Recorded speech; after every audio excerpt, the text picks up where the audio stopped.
네, 안녕하세요. 창자한국당 대표 한면입니다. 한면의 제3정치 물결, 오늘은 9번째 시간인데 귀한 분을 모셨습니다. 박찬종 올바른 사람들 대표님 모셨습니다. 간단히 인사해 주시죠. 안녕하십니까. 네. 그 박찬종 전 의원님을 잠깐 소개를 해드리겠습니다. 그 오래전입니다. 젊은 시절 고시 세계과에 합격을 했던 분으로서 촉망받던 청년이었습니다. 청년 박찬종은 1971년 정계에 입문하고 그리고 과거에 대한 반성을 통해서 민주화 대열에 동참을 했습니다. 그리고 당시에 보였었던 분열상을 보였던 양김 정치 청산을 위해서 1992년에 대통령 선거에 무소속으로 출마한 것이 제3정치의 첫 장을 연 시도라고 말할 수 있습니다. 그리고 이어서 1995년입니다. 무소속으로 서울시장에 도전할 당시 여론조사 당시 1위였지만 지역 바람으로 고배를 마신 후에 지금까지 한 17년 이상 정치 2선에서 미나르바의 박대성 씨를 변호하는 등 인권 변호사로 활동을 하셨고요. 최근에는 안철수 현상의 원조로 주목을 받으면서 내가 대통령이 되었으면 큰일 날 뻔했습니다라는 저서를 출간하셨습니다. 박찬종 의원님, 전 의원님 모시고서 이제 제3정치의 본격적인 이야기를 시작하도록 하겠습니다.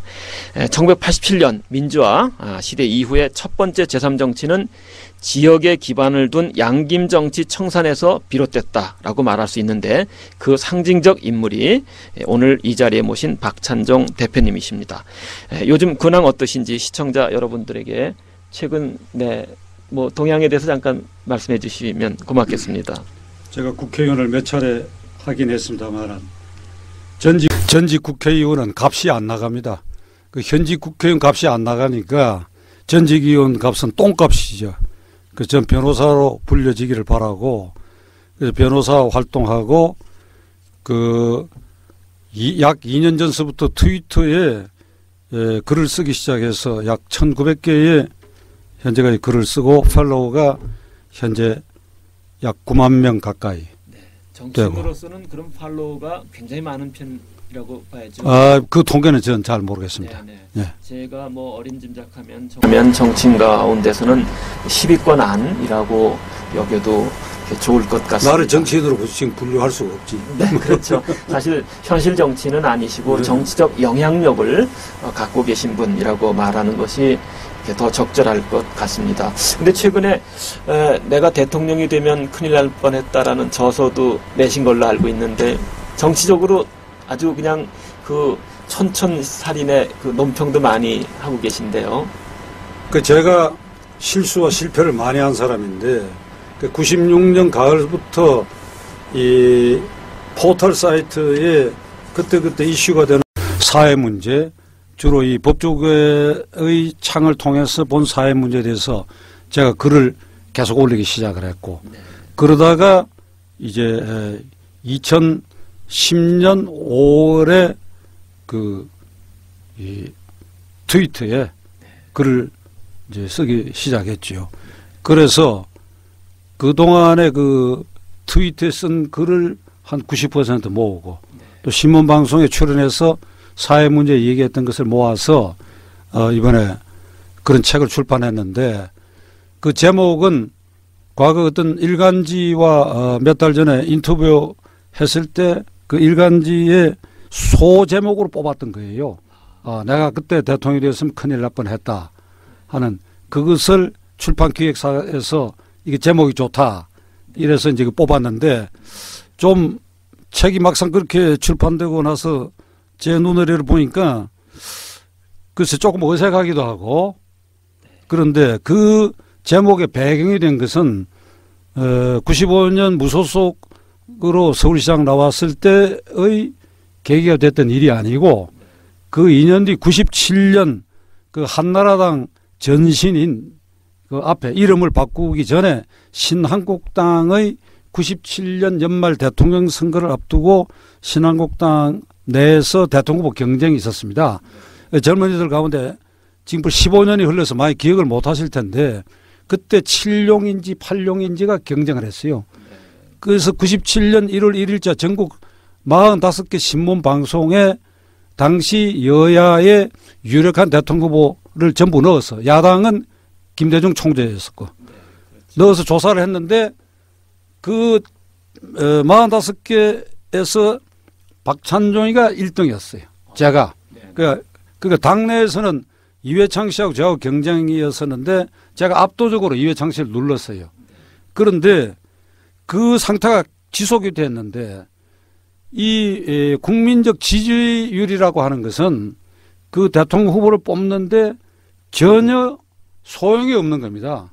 그 2007년에 박근혜 이명박 씨가 대통령 후보 뽑을 때는 당심 50, 민심 50으로 뽑았거든. 당 대의원 50, 그다음에 여론조사 50 이렇게 했는데 그때는 100% 당심으로만 했는데 그 당심이 뭐냐면 250개 지구당 위원장. 그 지구당 위원장도 그 당시 그 제1당이니까 절반 이상이 국회의원인 이 사람들이 50명씩 명단을 써낸 거예요.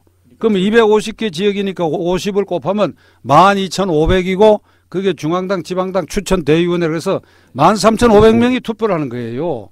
거기에 바깥의 국민 여론 1위라고 하는 거는 아무짝에 쓸모가 없어. 그런데 공교롭게도 97년 1월 1일자에 그렇게 이제 등장을 하니까 당내의 다른 경쟁자들 사이에 이게 이제 섹터가 형성돼가 타도 박찬종이다 이거야. 그러니까 그 대의원이라는 게 써낸 그 말하자면 꼬는 보리자루처럼 써낸 명단이지만은 그 사람들이 여름의 체육관 전당대에 가서 바깥에서 1등은 박찬종이니까 혹시 변심할지도 모르니까 이놈을 끌어내려야 되겠다 그지. 그래가지고 나중에 뭐 질문이 있을지는 모르겠습니다만 최근에 그 한나라당이 돈봉투 사건으로 국회의장도 낙마하고 그랬는데 전당대 돈봉투 사건이라고 하는 그 핵심적 원조가 97년 그 대통령 후보 경선 과정에서 이미 크게 잉태되어 있었다 이게. 그때는 돈봉투가 아니에요. 돈봉투라 그러면 이번에 고승덕 의원이 폭로한 것은 300만 원인데 그때는 13,500명 대의원에게 뿌리는 것이 아니라 13,500명 대의원을 좌지우지할 수 있는 지구당 위원장 아까 설명드린 대로 250명의 지구당 위원장 그중에 3분의 2가 국회의원인 이 사람들을 매수하는 거예요. 누가 매수했느냐. 당시 민정계 김윤환 씨 돌아가셨지만 이 사람이 이회창 씨를 등에 업고 어디서 돈을 끌어다가 수천만 원씩 돈질을 하는 겁니다. 그래서 6월 달에 제가 이 지구당 위원장 중에 3천만 원, 5천만 원씩 받았다 하는 그 말한 내용을 말하자면 녹음을 해가지고 당 총재였던 김영삼 대통령에게 제가 직보를 했어요. 대통령께서 이걸 바로잡아야 된단 말이야. 이걸 바로잡아야 된다 했는데 그때 어찌 됐는가 하면 김영삼 대통령도 힘이 다 빠져가지고 아들이 구속되고 나서 이것 때문에 분란을 일으키기 싫으니까 나들은 오히려 쓸데없는 소리라 그러고 그리고 그 당시 언론이 말이죠. 위키트리가 있었으면 내가 이거 호소를 했지. 위키트리도 없고 조중동 시대인데 조선일보는 사설에서 박찬종 때리는 거야. 이놈 동키호테라고 이런 말이지. 못 먹는 밥에 잿밥 뿌리는 꼴이라고 이랬다고. 이번에 돈봉투 사건에 조중동이 얼마나 열심히 썼어요. 내가 그걸 보고 정말 이미 15년의 세월이 흘렀지만은 내가 너무 앞선 사람인가. 그래서 그때 일을 생각해 보면 내가 분통 터지기 짝이었고 인간적으로는 그 뒤에 그 돈 뿌리고 한 그 당사자들 이회창 씨나 김윤환 씨하고 화해를 했지만은 그 소행은 국헌문란죄예요. 국헌문란죄. 그러니까 국민의 정당한 정치적 이사를 왜곡하는 행위인데 그게 어떻게 용납될 수 있겠습니까? 그런데 한편으로 생각해 보면 내가 이런 얘기를 어디 가서 하면서 그래서 내가 가톨릭 신자인데 하느님께서 그때는 나에게 기회를 안 주시려고 마음을 먹으신 것 같다. 왜냐? 네가 그러함에도 이번에 대통령이 만일 됐다고 한다면 그때 내가 당의 후보가 되면 김대중 후보하고 맞대결 하는데 좀 외람된 얘기지만은 내가 압승했을 것입니다. 이인재 군도 못 나왔을 것이고 그런데 하느님께서 네가 그렇게 해서 대통령이 되더라도 너는 실패한 대통령이 됐을 것이다.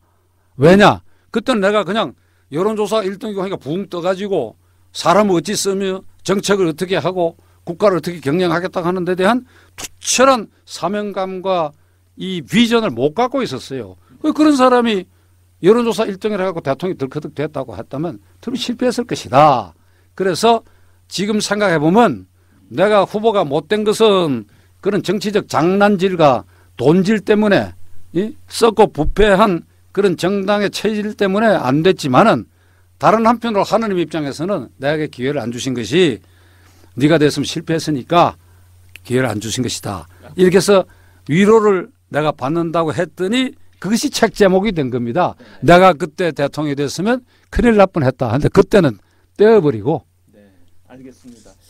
그러니까 시청자 내 얘기 너무 장황해서 죄송합니다. 아니 근데 시청자들의 그 편의를 돕기 위해서 15년 전으로 거슬러 올라간다면 1997년에 당시 여당의 대선 후보 경합이 있었는데 여론조사로서는 당시 박찬정 전 의원께서 뭐 압도적인 1위를 달리고 있었습니다. 근데 그 당시만 하더라도 국민의 여론을 반영하는 방식으로 후보가 선출되는 것이 아니라 당 내의 당원들에 의해서 선거가 치러지는데 당 내의 선거는 조직선거이고 이 조직선거에서 유리한 고지에 오르기 위해서 많은 사람들이 돈을 숱하게 뿌렸었던 겁니다. 그런 현상이 얼마 전 이제 이 한나라당의 그 박희태 당대표 선출에서도 장 빙산의 일각으로 드러난 것이죠. 근데 어쨌건 그런 금권 선거가 진행되면서 여론조사 1위를 달렸던 박찬정 의원께서는 후보를 그렇죠. 사실은 후보가 되지 못하고 그리고 후보 포기한 상태로 물러나시게 된 겁니다.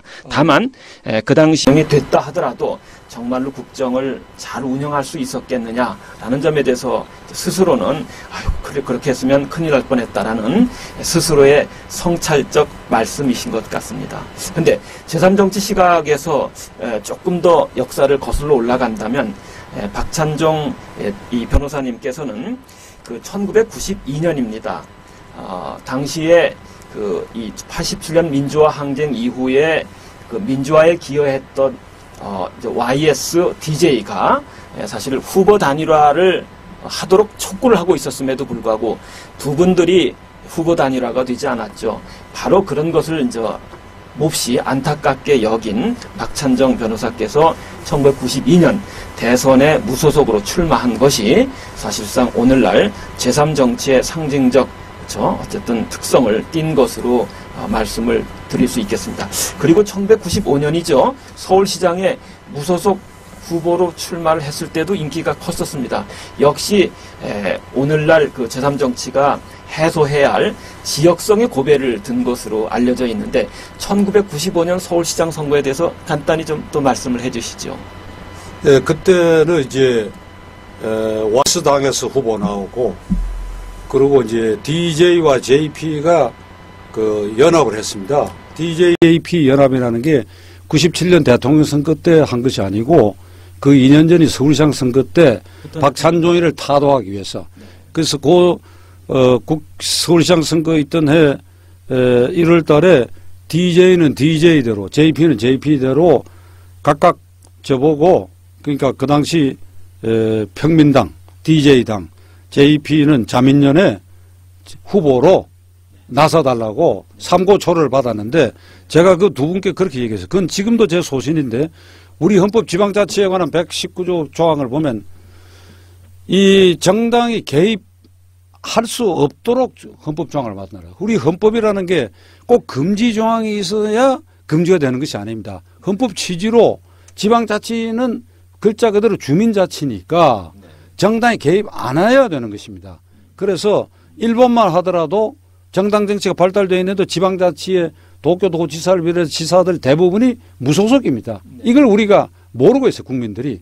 그래서 DJ와 JP에게 두 분 어른들께서는 일본 사정을 잘 알지 않느냐. 각기 자당에서 서울시장 후보를 낼 사람이 없으면 굳이 왜 나를 자꾸 끌어들이려고 하느냐.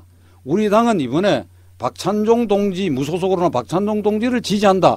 좀 이래주면 얼마나 아름다우냐. JP 보고도 그런 얘기를 했어요. 그런데 이 두 양반들이 위기를 느낀 것이 제가 서울시장이 되면 그때 50대 중반이니까 세대교체 바람이 불어가지고 그 정계에서 영구 퇴진할지 모른다. 그러니까 YS는 대통령 이미 자리에 있고 하니까 그런 두려움 때문에 두 양반이 DJP 연합을 한 거예요.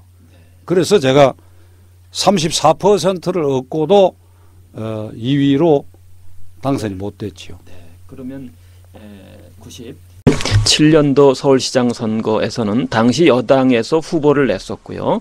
또 그 이렇게 영향력 있는 야당으로서 김대중 아태재단 이사장이 또 후보를 냈고, 이런 분열사항을 극복하기 위해서 무소속으로 박찬정 변호사께서 출마하셨는데 결국은 그 50대 초반의 신인 정치인이 서울시장 당선됐을 때 나이든 예를 들어서 DJ나 또 JP와 같은 분들이 위기감을 느낀 나머지 연합을 한 결과, 그렇죠? 네, 그 지역 바람을 불게 해서 당시 야당이었던 조순 후보가 서울시장에 당선되고 34%의 그 의미 있는 득표를 얻고서도 박찬정 변호사께서는 떨어지는 고배를 겪었습니다. 어쨌든 이런 것들은 그 오늘날 상황과 연결을 시켜볼 수 있을 것 같습니다. 2011년도이죠. 마찬가지로 서울시장 보궐선거가 치러지면서 이제 안철수 신드롬이라는 것이 불게 됩니다. 그래서 안철수 원장께서 서울시장 출마 의지를 밝히게 되면서 여론에서 폭발적인 지지가 일어났었습니다. 그래서 이 박찬정 변호사님과 안철수 원장 사이에 정치적인 유사성과 또 차별성에 대해서 말씀을 나눠보는 것도 의미가 있다고 여겨집니다. 먼저 그 박찬정 변호사님께서 안철수 원장을 바라다 볼 때 이런 측면에서 나와 유사한 측면도 있고 또 기대해도 좋겠다라고 해서 하시고 싶은 말씀이 있을 터인데 안철수 원장을 위한 말씀을 좀 주시죠. 안철수 교수가 저는 서울시장 나온다고 그랬을 때 아주 좋은 생각을 했다고 생각했습니다. 그러니까 나오면 무소속일 것이고, 그리고 지방자치는 그 무당파가 해야 됩니다. 생각해 보십시오. 서울시 의회에서 법률을 만듭니까? 한미 FTA 비준안을 다룹니까? 그렇죠. 거기 뭐 이념적인 문제를 다룹니까? 주민의 생활을 다룰 뿐인데 거기에 여의도와 똑같은 정당의 여야가 있으니까 꼭 싸움을 해요. 여의도를 닮아가지고. 네. 그래서 안철수 교수가 무소속으로 나온 거 나는 굉장히 속으로 지지를 보냈는데, 뭐 본인은 안 나오고 박원순 변호사를 지지했는데, 뭐 얘기 잠시 엮기를 갑니다. 나는 박원순 시장이 당선되고 민주당 입당할 때 트위터를 통해서 여러 차례 절대 입당하면 안 된다. 네. 당신 무소속으로 됐지 않느냐 말이야. 네. 그런데 결국 입당하고 말이야. 그건 대단히 유감인데, 그 뭐 좀 지켜볼 일이고. 네. 그래서 안철수 교수는 서울시장에 나오려고 하다가 박원순 변호사를 지지를 했고, 그렇죠. 지금도 여전히 자기 목소리를 가지고 있어요. 네. 그래서 앞으로 대선 후보로 나올지 안 올지는 미지수인데, 그러나 현재 안철수 교수의 그 존재 자체가 나는 한국 정치의 긍정적인 작용을 하고 있다고 봐요. 네. 이번 공천을 앞두고 어떻든 여야 거대 정당들이 쇠신이라는 말을 입에 올리고 있대요. 쇠신. 네. 그건 안철수 바람에 득이 되게. 네. 그런데 그 안철수 쓰나미, 나는 안철수 쓰나미라고 그러는데, 안철수 쓰나미의 그 본질은 본인이 어떤 컨텐츠를 이렇게 드러낸 바가 없습니다. 나는 교육 정책을 이렇게 하겠다. 반값 등록금 문제를 어떻게 하겠다. 주택 문제를 어떻게 하겠다. 남북 문제를 어떻게 하겠다. 그런 재정 정책을 어떻게 하겠다. 그건 얘기한 바가 없어요. 네. 없는데 안철수라는 이름에서 주는 암시가 몇 가지 그 메시지가 있어요. 네. 그것은 많은 사람들에게 기성 정당과 기성 정치인에 대한 어떤 절망감. 그리고 안철수 교수가 공익 사업을 했다. 네. 그다음 영리 목적의 법인을 하면서도 그 이익을 사회에 많이 환원하려고 했다. 공익자 입장에 서 있다. 그래서 뭔가 이 좌절과 절망하는데 이렇게 신선하고 깨끗한 바람을 불어주는 거 아니냐 하는 그런 기대가 나는 안철수 바람이라고 생각합니다. 네. 예. 그것이 현재 굉장히 긍정적 그 바람으로 나는 작용하고 있다. 예. 그렇게 생각합니다. 예. 그러니까 그 박찬정 변호사님이 제3정치의 상징적 인물의 첫 단추라고 말할 수 있는 이유는 당시 민주화운동을 했던 YS의 진영이 영남의 지역성과 결부되어 있고요. 또 다른 한 축인 DJ 진영의 경우에는 호남의 지역성과 결부되어 있습니다. 그런데 정치가 지역성과 결부되어 있으면 사실은 비합리적인 이 지역 색깔에 의한 투표로 이어지기 때문에 이런 것들을 바로잡기 위해서는 지역과 강하게 결부된 고리를 끊을 필요가 있다는 점에서 95년도, 92년도 대선에 무소속으로 출마하시고 그리고 연장선상에서 1995년 서울시장 후보에 출마했던 겁니다. 그런데 2011년도 안철수 현상 역시 유사점을 찾을 수 있다고 여겨집니다. 첫째는 안철수 원장이 이제 등장하면서 오늘날 한국 사회의 현실을 들여다보면 참 가슴 아프다고 느낀 것 같아요. 근데 이 현실을 초래한 것은 집권 여당인 한나라가 초래한 문제라는 거죠. 그런 점에서 안철수 원장은 반한나라당의 기조를 좀 표현했었고요. 그러면 반한나라당으로서 새로운 정치 질서가 조성되어야 한다면 그 정치 질서의 운영 주체로서의 자격이 그렇다면은 이 민주당 쪽에 있다고 말할 수 있겠느냐? 그렇게 말하기도 어렵다고 본 것이죠. 왜냐하면 10년 동안 DJ 노무현 정부가 정치를 하면서 국민의 마음을 성공적으로 얻는데 그렇죠? 실패했거든요. 그런 점에서 반한나라 비민주당 그런 점에서 제3정치의 새로운 지평을 열 수 있는 대목으로 안철수 원장이 주목을 받았는데 그런 점에서 본다면 박찬정 변호사님과 안철수 원장의 어쨌든 제3정치의 흐름선상의 연결은 있다고 여겨집니다. 그런데 요즘은 과거 예를 들자면은 그 지역선거, 조직선거, 돈선거일 때는 박찬정 변호사님이 그런 게 약하니까 고배를 둘 수밖에 없지만 오늘날의 정치 지평은 바뀌었거든요. 박 변호사님께서도 트위터를 많이 하신다고 아까 첫마디에서 말씀드린 것처럼 그런 관점에서 본다면 안철수 원장은 박 의원님의 좌절과는 달리 만일 나선다면 성공 가능성도 있다고 여겨지는데 그 점에 대한 전망 좀 말씀해 주시죠. 지금 한국 정당사와 한국 정치를 이해하기 위해서는 이 지역주의에 이렇게 상극하게 된 그 중에서도 경상도와 전라도 지역주의가 충돌하고 그 상극이 오래 지속되게 된 그 연원을 생각해 봐야 되는데 박정희 전두환 시대까지 군사 정권이 그 정권의 유지 연장의 방법으로 그 경상도 대통령 군인들이었기 때문에 그걸 악용을 했지요. 그래서 전라도 경상도 홈을 깊이 팠고 YSDJ는 그 반대편에 서서 이 집권 군부 세력이 파놓은 지역주의 기반 위에서 사실 과실을 딴 사람들입니다. 그래서 이제 반정부 민주화 투쟁을 해 오는 과정에서 이제 87년 민주화 시대가 됐는데 그 두 분이 약속대로 단일화만 그때 됐다 하더라도 80대 선거에 그 지역주의가 그때 상당히 뭉그러졌을 텐데 그때 두 사람이 또 분열해서 나와버렸다고. 그래서 그렇게 주장하던 군정 종식이라는 게 5년 더 노태우 장군을 당선시킴으로써 5년 더 연장되는 꼴이 와버렸어요. 그러나 나는 이 대목에서 어떻게 생각하는가 하니까 YSDJ는 대통령 후보로서 국민이 특허를 부여한 사람이라고 생각합니다. 어떻든 군사정권 오래 계속되는 동안에 탄압받고 쥐어 밟히고 사형 판결받고 연금당하고 그 두 사람이 경상도 전라도를 기반으로 해서 민주화의 쌍벽이었기 때문에 그 민주화 시대에 들어와 가지고 분열했지만은 YS가 되고 그다음에 YS가 돼서 DJ가 되는 게 순서일 수밖에 없다고.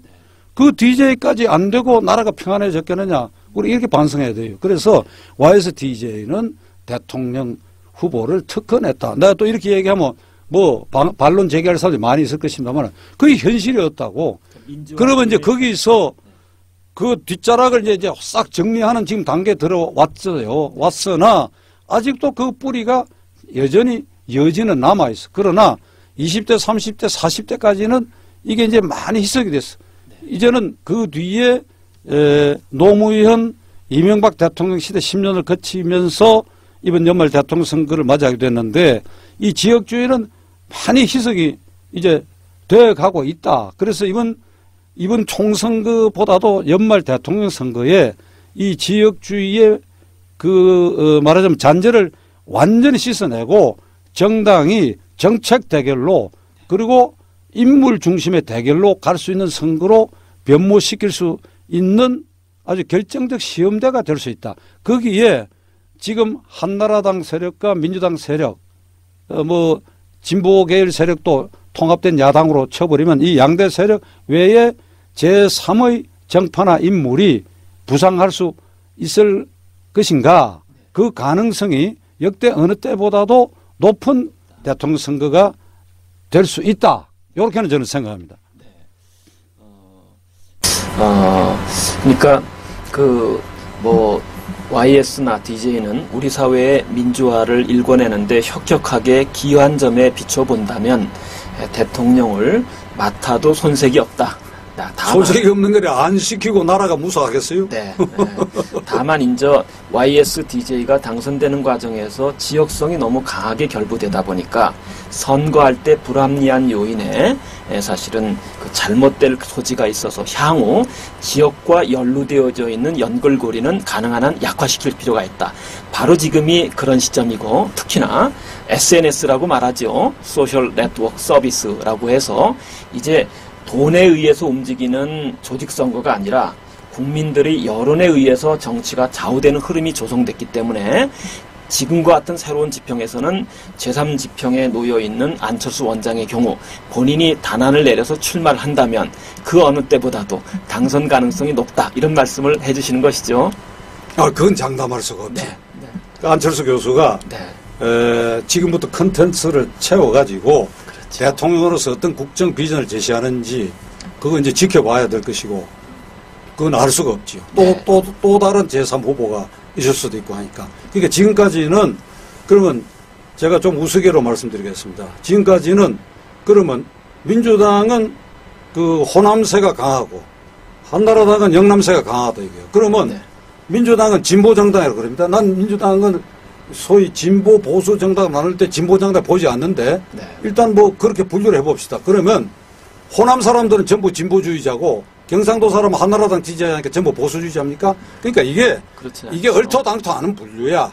그러니까 지금 한 교수님 말씀하신 대로 무엇이 옳으냐, 무엇이 국가 발전을 위해서 유용하냐, 어떻게 하는 것이 좀 더 나은 민주화의 길로 가는 것이냐.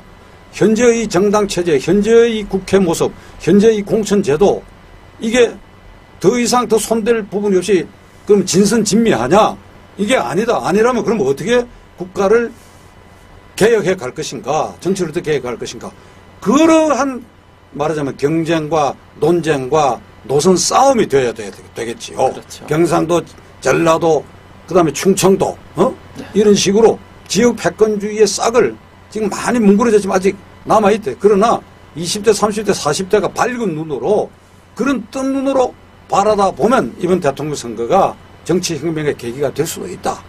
저렇게 생각합니다. 예, 그렇습니다. 그러니까 기존의 잘못된 도식인데 그러니까 보수 우파 진영 그리고 진보 좌파 진영으로 이렇게 둘로 쫙 나누는 경향이 되어 있었는데 그 결과 사실은 우리 정치는 서로 헐뜯는 적대적 정치가 됨으로써 국민에게 피로감만 가중시키고 있다. 이래서는 한국 사회가 그렇죠? 바른 사회, 건강한 사회로 가기 어렵다. 건강한 사회로 가려면은 이런 화석화되어진 이념이 아니라 정책에 의거해서 또는 정책 철학에 의거해서 국민의 예를 들어 지원과 이런 것들을 받는 새로운 정치 질서로 바꿈을 해야 되고 그러려면 제3정치 지평이 요구되어지는데 안철수 원장의 예를 들어서 돌풍은 그런 점에서 의미 있게 볼 수는 있다. 다만 그분이 성공한 대통령이 되려면 그렇죠? 내가 대통령이 되면 큰일 날 뻔했다라는 이야기 속에서 하시는 것처럼 대통령의 자질과 자격을 경험할 필요가 있다. 이렇게 말씀하시는 거죠. 그렇다면 이제부터는 현실 정치로 좀 옮겨가서 지금 우리 정치가 잘하고 있는지 그래서 이 현실 정치를 바라다 보면서 대통령과 같은 지도자가 어떤 정치적 자질을 갖춰야 하는지에 대해서 좀 경륜 어린 말씀을 해주시면 좋겠습니다. 요즘 이 정치권 가운데 최대의 문제가 이것이다. 그래서 이건 좀 바로잡아야 했다. 라고 생각하시는 것이 어떤 것인지. 지금 코미트 공천하고 있잖아요. 공천. 그럼 공천에 대해서 조금 이게 제대로 가고 있는 건지 잘못 가고 있는지 말씀을 좀. 어제 토요일 날 아침인지 어떤 신문 정치면에 토업으로 이렇게 뽑았더라고요. 지금 한나라당과 민주당의 그 공천 내부의 그 분쟁과 혼란 상황 일부 뭐 발표를 하는데 반발도 있고 뭐 계속 거기에 대한 데모도 하고 항쟁도 하고 당사도 시끄럽고 이러니까 피말리는 공천 전쟁 이걸 타이틀을 뽑았더라고. 그 제가 그걸 보고 피식 웃었어요. 아니 공천에 왜 피를 말리며 공천이 왜 전쟁이냐 이 말이야. 공천이 뭐냐 이거야. 공천이 국회의원 후보 공천이 뭐냐 이거야. 각 정당이 그 해당 지역에 자기 당 후보로서 가장 합당한 사람을 뽑아내는데 그게 전부 말로는 국민의 눈높이에 맞춰서 뽑겠다고 하는 거 아닙니까? 그럼 국민의 눈높이에서 뽑는데 어째서 당사자들이 피를 말리며 공천이 전쟁이냐 이 말이야. 그러니까 이 말은 뭔가 하면 여전히 종전과 똑같이 당의 실세, 그럼 한나라당은 깨놓고 얘기해야지. 그 박근혜 위원장의 입김, 그리고 박근혜 위원장이 지명한 공천심사위원, 그들의 입김, 그것에 의해서 좌지우지된다 이거야. 또 민주당은 민주당대로 또 몇몇 실세들이 그 공천을 장악하고 절차나 모든 것을 이래놔놓고 자기들 기준에 국민 눈높이로 맞춰가지고 무슨 원천적으로 배제를 하고 이렇게 하느냐 이거야. 그러니까 이걸 미국식으로 하자 이거지. 미국식으로. 국민 눈높이에서 한다고 하니까 국민에게 맡기자 이거야. 그러면 정당인데 그럼 당원이 있지 않느냐 하지만은 당원을 인정합시다. 그 한 교수도 잘 아시겠지만은 민주당이나 지금 거대 정당 그 새누리당의 경우에 전국 정당 당원을 전수조사를 하면 말이죠. 주소와 전화가 확실히 되는 애들 조사를 하면 민주당은 지난번 전당대회 때 4만 명이야. 새누리당은 집권당이라 조금 많을 수가 있는데 250개 지역구에 200명이 채 되질 않아요. 근데 그걸 당비내지도 않습니다. 다시 말하면 우리나라 정당이라는 건 국민들이 이게 환상을 가지고 있어요. 이게 피라미드 구조로 바탕에 많은 당원들이 있어서 이렇게 쌓아 올려서 위에 국회의원과 지도자들이 있는 것이 아니고 거꾸로 역피라미드야. 밑에 당원이 없어. 그 대가리만 있는 거야. 대가리. 몇몇 실세들이 당 간판 움켜쥐고 심하게 말하면 공천 장사하는 거예요. 공천장. 그러니까 이런 구도에서 그 공천 후보가 나오는 이 시스템을 완전히 뜯어 고쳐야 된다. 그런데 이 사람들 보고 뜯어 고쳐라 그래봐야 못 뜯어 고쳐요. 이것을 연말 대통령 선거의 대통령 후보로 나온 사람 중에 이것을 주요한 국민 정치 혁명 공약으로 이걸 국민에게 돌려주는 공천 제도를 내걸어서 그렇게 당선된 대통령이 선거법하고 모든 걸 손질하는 그런 어떤 혁명적 계기를 만들어야 돼요. 지금 이래 뽑은 19대 국회의원들 보고 국회의원수 이번에 300명으로 늘었지 않습니까? 그 숫자도 줄이고 공천제도 고치라고 그래봐야 고치겠습니까? 그 사람들이? 그렇죠. 예. 이 생각까지 미치면 좀 내가 가슴이 답답할 뿐 아니라 분한 생각이 든다고. 우리 정치가 왜 이 꼴이냐 이 말이에요. 이게. 지금 여의도에서 벌어지고 있는 이게 사류 정치지 이게 뭡니까 도대체. 사회가 민주화됐지만 정치는 사회민주화에 따라가지 못하고 있고 또 경제가 발전하고 있지만 정치는 경제 발전에 따라가고 있지 못한 것이 우리 현실입니다. 한 가지만 더. 이번에 모바일 투표랑 가잖아요. 민주당이. 광주에서 사고 났지요. 그렇죠. 다른 지역도 마찬가지입니다. 그러니까 모바일 투표라고 하는 게 그냥 무작위로 아무나 등록해갖고 한다고 이래 되면 그 투표의 중립성과 진정성이 보장이 안 되지요. 그건 아예 경쟁자들이 돈을 쓸 수밖에 없고 그런 유혹에 빠져들 수밖에 없는 시스템이야. 그러니까 이게 제대로 이성적으로 도덕적 강제가 되는 국민적 이 공천 규정을 아주 법률로 제도화해야 되는데 그건 뭐 많은 길이 있는데도 불구하고 지금 이 사람들 손해를 갖고는 불가능하다. 국민이 혁명적 결단으로 해야 되는데 그 계기를 이번 연말 대통령 선거에 한번 기대를 해보자. 그런 생각입니다. 네. 그 중간에 그 트위터에 질문이 들어와서 트위터 질문 두 가지 답변을 간략간략하게 해주시면 예. 좋을 것 같습니다. 먼저 그냥 좀 짧게 박찬종 변호사님이 생각하는 제3정치는 어떤 것인지 좀 간단하게. 틀을 깨야 되겠대요. 이 틀을 깨려고 한다면 여의도를 정상화해야 되고, 여의도를 정상화하는 지름길은 헌법 46조에서 말하는 국회의원은 국가이익을 우선하여 양심에 따라 직무를 행하라 하는 이 자율권에 투철한 국회의원을 만들어내야 되는데, 지금과 같은 이런 공천 시스템으로는 이 자율권에 투철한 국익 우선 양심 직무의 국회의원을 못 만들어낸다. 그런 점에서. 그러니까 그걸 만들어낼 수 있는 시스템으로라도 고치는 것이 당장은 한국 정치를 우선은 궤도에 올리는 출발점이 될 것인데, 현재는 전혀 희망을 가질 수 없다. 그 질문에 대해서 그렇게 답변할 수밖에 없습니다. 따라서 박찬종 변호사님이 생각하는 제3정치는 적대적인 거대 여야의 대결 정치를 지향해서 대화, 소통, 그리고 조화를 이루는 가운데 국민을 편안하게 하는 정치. 민생 우선.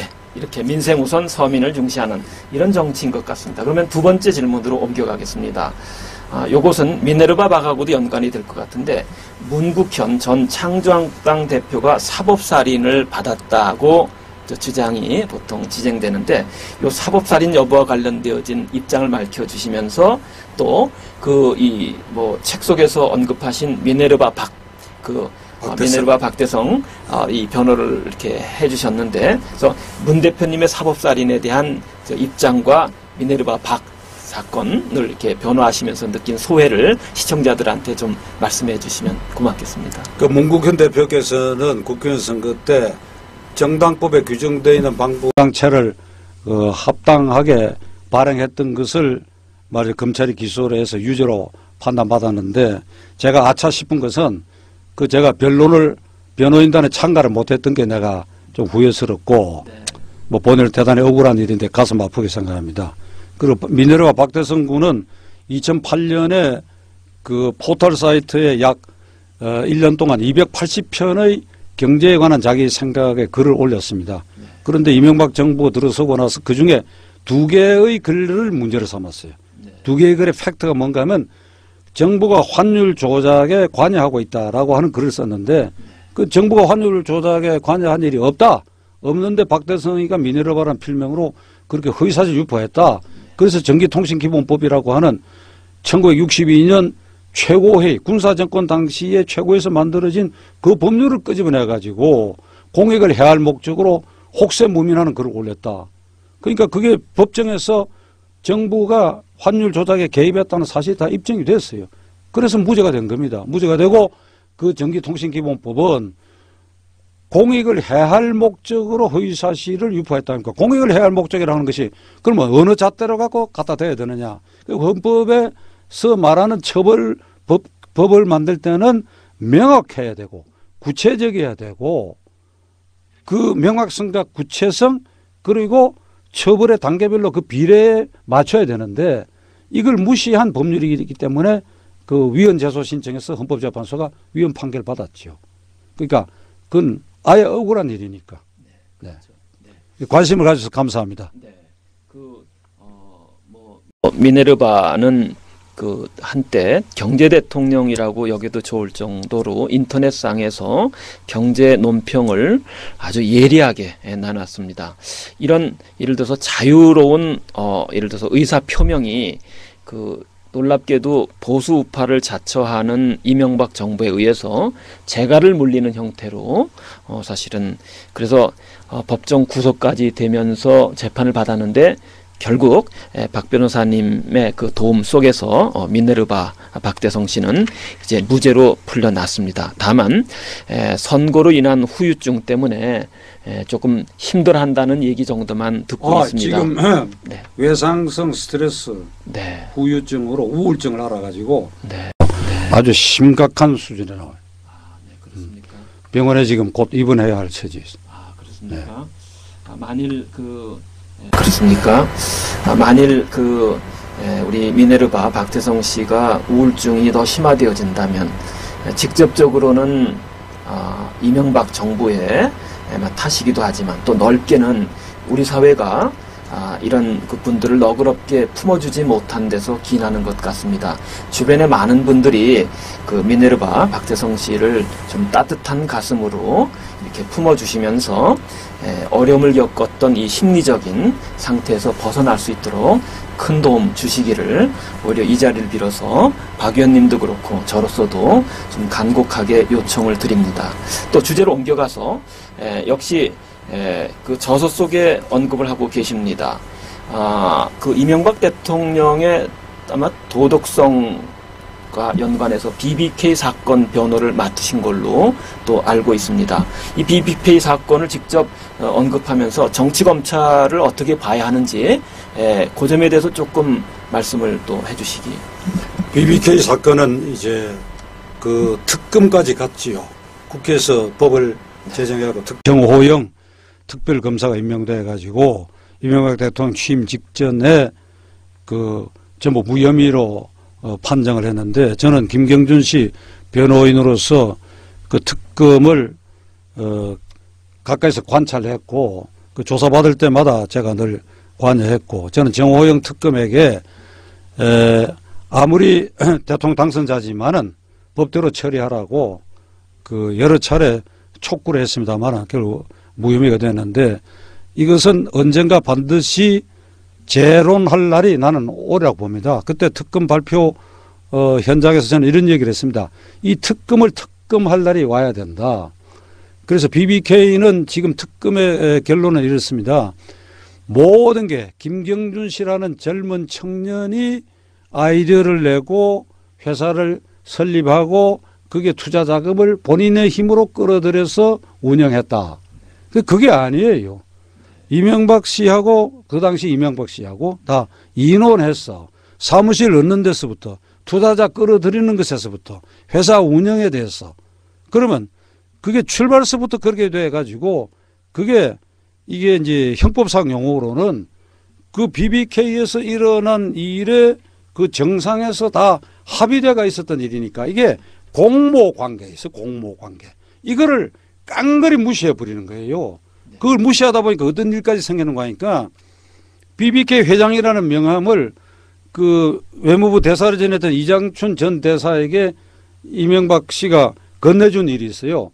근데 그것마저도 사무실에 왔다가 건네준 게 아니라 사무실에 와서 그 찍혀있던 그 명함을 본인이 훔쳐갔다. 이장춘 대사가 절도해 갔다라고까지 얘기를 했고, 그 다음에 그 유명한 광운대학교에서 그 강연한 게 대통령 선거 막바지에 그 동영상에 나왔어요. 거기에 보면 BBK에 대해서 나는 최신 금융기법으로 말하자면 투자자를 모집해서 지금 확실히 이익을 내고 있다 하는 취지로 얘기한 동영상이 있습니다. 이게 퍼지니까 당시 이명박 캠프의 대변인이었던 나경원 의원이 뭐라고 얘기하는가 하니까 그 동영상을 다시 보세요. 거기에 내가 설립했다. 내가 이익을 내가 했다 하는 주어인 나 또는 내가라는 말이 없지 않느냐. 없는데 그것이 왜 이명박 씨에게 책임을 묻느냐. 그래서 나경원 의원이 주어녀라고 하는 닉네임을 얻게 되는데, 이거 소도 웃을 일이지. 나는 그때 그 나경원 의원 그걸 보고 말이지. 그 새까만 법조계 후배인데 어떻게 그렇게 얘기를 할 수 있느냐 이 말이야. 그게 말이 되는 소리예요. 그러니까 BBK에 대해서 더 의심을 갖게 하지. 그걸 인정을 하고 근데 그렇게 얘기했으나 뭐 이렇다라든지 하면 되는데 그런 식으로 한단 말이야. 그러니까 이 BBK는 아직 살아있어요. 생물이야. 그러니까 BBK 사건은 사실 그 실체를 향후에 아주 조심스럽게 그러나 분명하게 이제 펼쳐낼 필요가 있는데, 아니 특검이 그쪽 말 이런 것까지 그런 식으로 해석을 해가지고 무관하다고 했으니까 다시 들춰봐야지. 그렇죠. 다시 들춰서 제대로 된 재수사가 필요하다는 말씀이신 것 같습니다. 어쨌든 이명박 대통령이 대통령직을 수행하기 이전에 이제 도덕적으로 선명하지 못했던 것들이 어찌 보면 이명박 정부 하에 무수히 많은 유력 정치인들도 사실 그 도덕적이지 못한 행태에 많이 연루되어 있는 것 같아요. 형님 이상득 의원 방통위원장에 이르기까지 그 부분도 조금 짚어주실 대목이 있으시면. 우리가 87년 체제에서 이제 5번의 대통령 선거를 했는데 역대 대통령들이 전부 측근, 친인척, 자기가 임명한 고위공직자들의 부패에 악순환이야. 이게 반복되고 있어. 계속 그러니까 이명박 대통령의 경우에도 이제 끝나면 말이죠. 다 철저하게 검증해야 된다고 저는 생각합니다. 하고 이번 연말에 뽑을 대통령도 그걸 각오를 해야 돼요. 각오. 그러니까 대통령 주변이 깨끗해야 공직사회가 깨끗해지고 사회가 청정해지는 거 아니겠습니까? 그렇죠. 그러니까 그건 앞으로 그게 정치 보복이라고 우리는 봐서는 안 된다고 생각합니다. 그걸 이번 연말 대통령 선거에 그걸 공약으로 거는 사람이 나와야 된다고 생각합니다. 내가 대통령 되더라도 내 정권 아래서 검찰이 이눈치 저눈치 보느라고 소홀히 할 부분이 있을 수도 있으니까 철저히 하고 끝나고 나서 미심쩍은 것은 다음 정권에서 철저히 뒤져라. 이걸 정치 보복이라고 해서는 안 된다. 그러니까 우리 그런 전통을 세워서 그걸 몇 차례 계속해 감으로써 부패 추방에 대한 시스템을 완전히 시스템화, 제도화하고 그리고 대통령 자신의 강력한 의지 거기에 따라서 주변들이 그런 결단을 하고 정권에 참여해야 된다. 그러니까 가장 중요한 것은 대통령 되는 사람, 대통령의 자세가 나는 중요하다고 생각합니다. 그 대통령이 추상 같은 생각을 가져야 돼요. 자기 몸을 추상같이 지키고 그 주변을 확실히 다듬어서 내려다봐야 돼요. 그리고 서로 이게 크로스 체크를 해야 되고 지금 그렇지 않다. 느슨하게 해가지고. 그렇죠. 네. 그 부분은 그 국제사회에서 2011년도 부패 인식 지수를 조사해서 발표한 바 있습니다. 1위로는 95점을 맞은 뉴질랜드이고요. 그 다음에 14위로는 그 독일과 일본이 80점을 맞았습니다. 그리고 미국의 경우에는 71점을 받은 반면 대한민국은 몇 점이었느냐면 54점, 낙제점입니다. 다시 말해서 OECD 가입국으로서는 부패 지수에 관한 한 최하위권에 속한다. 옳지. 그런데 이 대한민국의 선진국 가운데 부패 지수가 하위다라는 것들은 사실은 지도자, 대통령서부터 이 부패에 말리게 되면 그 아래는 다 부정부패에 개입될 수밖에 없다. 그런 선상에서 박 변호사님께서는 대한민국이 바른 사회로 가려면은 부정부패를 명료하게 청산해야 되고 그러려면 대통령서부터 잘잘못한 것을 명확하게 들춰낼 필요가 있다는 말씀으로 해석이 됩니다. 그러면 그것과 연관해서 뭐 조금 다른 문제이긴 하지만 현재 그 새누리당의 비대위원장인 박근혜 대표도 최근에 정수장학회와 관련해서 입장이 좀 애매한 태도를 취했었는데 그 점과 관련해서 좀 쓴소리도 좀 한번 해주시죠. 정수장학회가 이제 김지태 씨가 설립했던 부일장학회 한일보와 지금 MBC 전신의 MBC 방송국이 그 산하에 있었던 부일장학회를 인수를 했는데 그 부일장학회를 국가가 헌납받아가지고 정수장학회로 만들어버렸어요. 근데 그 헌납 과정에 공권력이 개입됐다 그래 유가족들이 이제 재판을 제기해가지고 지난달에 패소를 했는데 그 판결문이 이래요.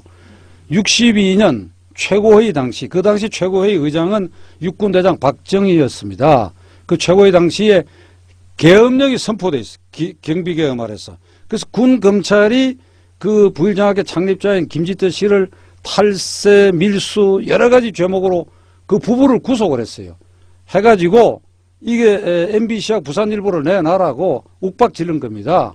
그래가지고 군 검찰에 구속돼 있고 중앙정부 간부가 동원되고 수갑 찬 상태에서 그 헌납 문서에 사인을 하고 그리고 다음 날 풀려나가 그냥 재판도 안 받고 다 모든 게 물시돼 버렸지. 이런 상황인데 지난번에 이 서울중앙지방법원의 부장판사가 어떤 판결을 했느냐. 강압이 있었던 것은 틀림없으나 국가에 헌납하겠다고 하는 의사를 거부할 만한 그런 강제력이 있었다고 보기는 어렵다. 이게 어디 달나라 판결입니까? 이게? 이게 달나라 판결이에요? 네, 다 후배 법관들이지만 앞으로 이제 뭐 항소심 대법원이 있어서 내가 참고 있는데 이게 말이 되는 소리입니까? 그게? 이게 판사도 현실을 역지사지 생각해요. 판사 사람 아니에요? 자기 자신이 최고의 군사 정권 아래서 그래가지고 수갑 차고 내놔라고 했는데 그러면 박근혜 위원장은 어떤 책임이 있느냐? 그 아버지 때의 일이다 이거야. 그게 혈연관계가 우선 있고 법률상으로는 거기 등기되어 있는 정수재단의 이사장 아니죠. 그러나 지난 세월 10년간 말이죠. 연봉 2억 5천만 원이라는 거 아닙니까? 그럼 10년이면 25억이야. 그게 장학재단인데 그 이사장이 어떻게 그렇게 많은 걸 받나? 출근해서 뭐 사인하는 것도 없는데 그게 학생들에게 말이야 장학금으로도 주고 이랬더라고 한다면 그것도 더 유용하게 쓰여졌을 것이다. 그러니까 장관 10년간 이사장도 했고 아버지 어머니 이름을 땄고 지금은 자기 청와대에 있을 때 측근이었던 최필립 씨와 그다음에 모두 측근 인사들이 이사고 그런데 유가족들이 저런 식으로 울고불고 소송을 제기하고 지금 당장 부산일보가 말이죠. 독립권, 편집권 독립을 주장하면서 계속 문제를 제기하고 있다 이거야. 그리고 유가족들도 이걸 사회에 환원하겠다. 우리 아버지가 너무 억울한 일을 당하고 한을 품고 돌아갔었으니까 사회에 환원하겠다. 이런 뜻을 가졌으면 나라도 최필립 씨를 가서 만나서 설득을 할 생각이에요. 그런데 하물며 박근혜 위원장이 여당의 최고 책임자로서 그걸 나하고 관계없다고 얘기한다? 나는 이게 도리에 어긋나는 일이라고 생각해. 박근혜 위원장이 책임져야지. 책임져야지. 이게 국민을 좌절절망시키는 말이에요. 그래가 어떻게 대통령 하겠다는 사람이 그런 말을 그렇게 태연하게 하느냐고. 법률이라고 하는 것은 절반의 정의를 말하는 것입니다. 절반의 정의다 이게. 법률이 반드시 모든 걸 해결해 주는 거 아니에요. 그렇죠. 그러니까 그 정수장학회와 관련해서는 군사정부 시절에 그 부당하게 빼앗긴 측면이 분명히 있었던 것 같고요. 그런 것들을 어쨌든 이렇게 이후에 이전됐다면 적어도 빼앗긴 분들에게는 최소한 명예회복할 수 있는 기회를 주고 그리고 입장을 보다 더 분명히 표현함으로써 사회로 환원이 돼서 이 사회적으로 아름답게 해결이 되면 좋을 뻔했는데 박근혜 비대위원장이 이 문제와 관련해서 회피하는 태도를 취함으로써 사실은 그렇게 선명하게 기대할 수 있는 방향으로 흘러가지 않은 것 같습니다. 그러면 이번에는 이제 민주통합당 쪽으로 좀 넘어가서요. 민주통합당도 얼마 전에 광주 동구 지역입니다. SNS와 관련된 여론조사가 진행되고 있는데 그 내부에서는 조작이 또 이루어지고 있었던 것이죠. 역시 또 금품이 뭐 개입됐을 수도 있을 것 같고, 그래서 민주당도 어쨌든 부패와 관련해서는 크게 자유롭지 않은 것 같습니다.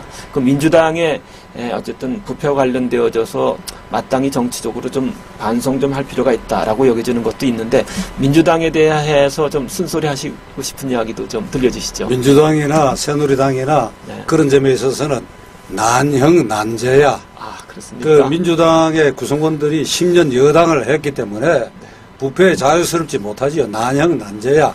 그러니까 제3가 그 안철수 쓰나미가 나오는 이유가 바로 그런 것 때문에 그 주목받는 거 아니겠습니까? 그리고 모바일 투표라는 거 이런 식으로 하면 안 돼요, 이게 중립성도 없고, 객관적인 도덕성도 보장 안 되고, 그리고 사고가 구체적으로 생기고 사람이 자살하는 사람까지 생기고 말이야. 그 진정성도 없어요. 그러니까 이건 폐기해야 할, 이런 식으로 하는 제도는 폐기해야 돼. 네. 폐기. 네. 그러면은, 지금 민주당 지도부에서 뭐 한명숙 대표를 비롯해서 뭐 공천을 진행하고 있고 또 이제 선거에 지금 임하고 있는데 문재인 대표나 문성근 이제 이런 또 최고위원은 어쨌든 적지로 뛰어들면서 선거를 준비하고 있습니다. 이런 것들은 어떻게 볼 수 있겠습니까? 뭐 박수를 쳐야 할 측면도 있는 것 같고 또 꼼꼼하게 우리가 한번 성찰해 봐야 할 대목도 있는 것 같은데 뭐 그냥 구경거리로 볼 만한 일인데 저는 지금 거대 정당 양쪽이 다 여성 지도자들인데 이번에 말이죠. 박근혜 한명숙 지도자들이 국회의원 숫자 늘리는데 침묵해버리더라고. 그거 나는 정말 못마땅해. 그러니까 지금 이 국회의원 공천에 매달려 가지고 이게 이 북새기를 치고 있는데 이런 식으로 공천해서 구성되는 19대 국회의 숫자까지 늘어났단 말이야. 그 나는 아주 양당 지도자로서 대단히 무책임한 태도라고 생각합니다. 그 사람이 나서서 숫자 늘리는 거 반대했어야지요. 그러니까 지금 이 두 사람들 지도자들과 그 주변의 실세들에게 공천 제도를 지금 바꾸라 그래봐야 지금 버스 다 지나가 버렸어. 그래서 나 별 기대 안 합니다. 네. 사실 국회의원 의석수가 299석이고 비례대표는 뭐 그중에 일부일 뿐이죠. 매우 작은. 그런데 그 지역구를 조정하면서 사실은 의석수를 좀 줄이는 것이 국민을 위한 것인데 299석이 갖는 상징성이 있지 않겠습니까? 300석을 결코 넘겨서는 안 되겠다. 근데 300고지에 도달한 거예요. 자칫 내버려두면 300석이 310석으로도 갈 소지가 앞으로 있다는 거죠. 그만큼 국민의 부담은 가중되는데 정치인들이 정치를 잘하느냐? 오히려 싸움하면서 사회를 또 힘들게 만들 소지가 있는데 이렇게 보시면 됩니다. 예를 들면 서초, 갑구, 을구가 있는데 인구 한 45만을 두 쪽을 내놨는데 갑구는 여자만 살고 을구는 남자만 삽니까? 그렇지 않아요. 그렇죠. 그러니까 국회의원 숫자라고 하는 것은 현재의 우리 사회 경제적 여건과 외국의 선례에 비춰봐야 되는데 미국은 인구 70만 명당 하나 딱 법으로 고정을 해놨어. 일본은 26만 명당 하나 고정돼 있어요. 근데 지금 우리는 16만 명당 하나가 이렇게 아주 국회의원 숫자가 많아요. 내가 대만을 참고로 예를 들겠습니다. 대만이 2004년도까지 225명이었어요. 근데 대만 인구가 한 2,500만쯤 되니까 그러니까 이게 이 해외 토픽으로 몸싸움하는 국회에 상징되는 국회가 대만 국회하고 한국 국회입니다. 그 대만 국민들도 넌더리가 나갖고 계속 국회 개혁하라고 주장하고 숫자가 많다고 하니까 2004년에 이 대만 국회가 절반을 줄였어. 225명을 113명으로 줄였어. 그래서 그것도 인구 20만 명의 하나로 됐다고. 대한민국 국회는 줄일 생각을 안 해. 이게 우리 헌법에 200인 이상으로 되어 있는데 그건 200인 이상 마음대로 늘리라는 뜻이 아니라 200명 단위에 있어야 된다. 이게 정답인 것 같아요. 내 생각은 우리가 200명으로 하더라도 일본보다도 적은 24만 명당 1인이 되는 거예요. 나는 200명이 적정하다고 봐요. 그러니까 회의의 효율, 그 다음에 과거의 산과 강을 경계로 행정구역을 끊었고 그걸 기반으로 국회의원 선거구를 만들어놨는데 지금 완전히 일일 생활을 끊이고 우리가 위키트리에서 이게 지금 SNS 시대 아닙니까? 이걸 좁게 나눌 이유가 하나도 없어요. 회의도 비효율적이고 패싸움에 동원되는 인원도 많고 그러니까 숫자 줄여서 권위를 높이고 패싸움하지 않는 국회로 헌법 46조에서 말하는 국가 이익을 우선하여 양심에 따라 직무를 행하는 그런 국회의원이 선출되는 대로 공천제도를 바꾸고 200인으로 줄이면 그렇게 당선된 국회의원들은 전부가 대통령 후보가 될 수 있다. 그런 자질을 갖춘 사람들 국민 눈높이에서 뽑는 날이 와야 되는데 지금의 이 양당과 지금 구성될 19대 국회로서는 이걸 도저히 기대할 수가 없다. 한면희 교수에게는 기대해요. 말씀을 무엇보다도 우리 사회에서 가장 절망적이라고 여겨지는 것들은 젊은 청년들이 사회에 대한 희망을 품고 도전적으로 인생의 삶을 살면서 또 젊은 선남 선녀들이 결혼해서 또 자녀도 적절하게 낳으면서 그 나이 드신 분도 이렇게 봉양할 수 있는 틀이어야 되는데 그런 것에서 너무 비껴나 있습니다. 청년을 위한 좋은 말씀을 이제 뒷부분으로 이렇게 이행하게 되는데 청년을 위해서 참 권면의 좋은 말씀을 좀 해주십시오. 제가 손자 손녀가 6명이고 그 중에는 고등학생, 대학생도 한 녀석이 있어요. 그런데 우리가 젊은이들한테 너희들이 등록금 때문에 얼마나 고통이냐, 취업이 안 돼서 얼마나 힘드느냐, 스펙 쌓기에 얼마나 눈물 겨우느냐, 나는 너희들을 동정한다. 이건 나는 거기서 끝나면 어른들이 이게 무책임한 태도라고 합니다. 그러니까 그런 청년들에게 동정 플러스 해결책을 제시해야 돼. 그런 게 국회인데 이렇게 구성되는 국회가 그 기능을 하겠느냐. 그랬을 때 나는 이걸 쳐다보고 젊은이들 쳐다볼 때 그냥 가슴이 먹먹하다고. 네, 그러면 이제 약속한 시간이 거의 다 돼갔는데 이제 지켜보신 시청자들에게 간단 30초만 마지막 인사 말씀 해주시기 바랍니다. 제가 이게 위키트리 오늘 처음 나왔는데 너무 저 일방적인 얘기를 한지 모르겠습니다. 뭐 너그럽게 이해해 주시기 바랍니다. 청취해 주셔서 감사합니다. 네, 그 한면의 제3정치 물결 오늘은 박찬종 변호사님을 모시고서 현 정치에 대한 허심탄회한 이야기를 나눴습니다. 박찬종 변호사님은 앞서 말씀드린 것처럼 그 지역구도와 결부되어질 수 있는 우리 정치 질서를 바꾸기 위해서 무소속으로 출마하신 것이 제3정치의 어쨌든 상징적 인물의 대표성을 띈 분으로 여겨집니다. 향후 한국 사회는 제1, 2정치가 갖고 있는 장점도 있지만 한계도 있기 때문에 새로운 제3정치 질서가 구축되었으면 좋겠다고 여겨집니다. 그러면 시청자 여러분, 다음 시간에 또 만나 뵙도록 하겠습니다. 네, 안녕히 계십시오. 감사합니다. 박의원님 나와주셔서 좋은 말씀 감사합니다. 아주